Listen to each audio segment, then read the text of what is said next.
Hello everyone, my name is Nicholas Edwards. I grew up in a small town in eastern Kentucky called Hazard. Currently I live in a small community about 20 minutes north of Knoxville, Tennessee called Rocky Top.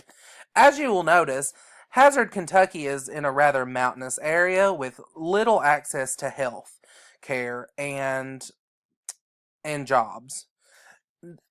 Due to its location in the hills of Kentucky, there is an extreme high level of poverty and very few resources to get any sort of assistance from the government or any kind of public health agencies.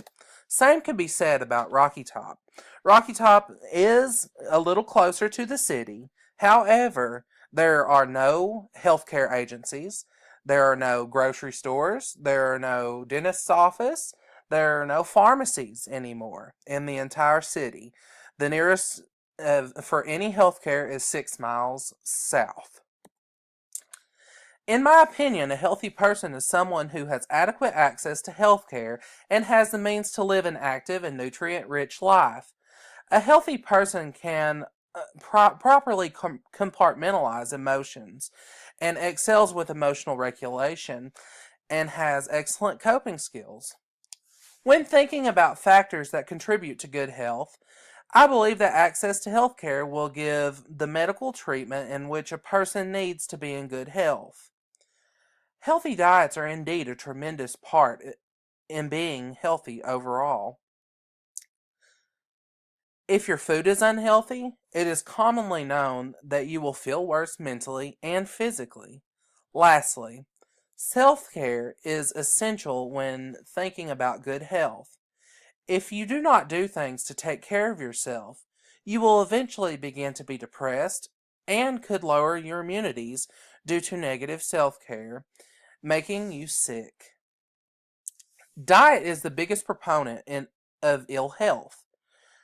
Over the years, I have been exposed to several types of diets and cultural traditions. For example, on certain holidays, such as New Year's, families around the country have different traditional meals that bring them luck and prosperity throughout the year.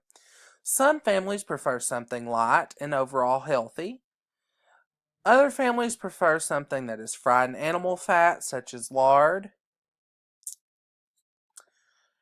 Tradition is mostly to blame when thinking of overall health of people, such as the example that I mentioned with the New Year's meal. However, many times mental health is overall biological.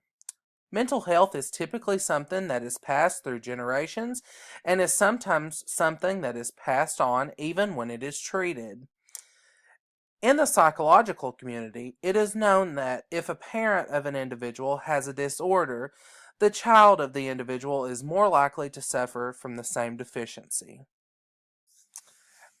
I look forward to learning with each of you as we begin this journey through this class. Thank you for taking the time to listen to my video. Have a great day.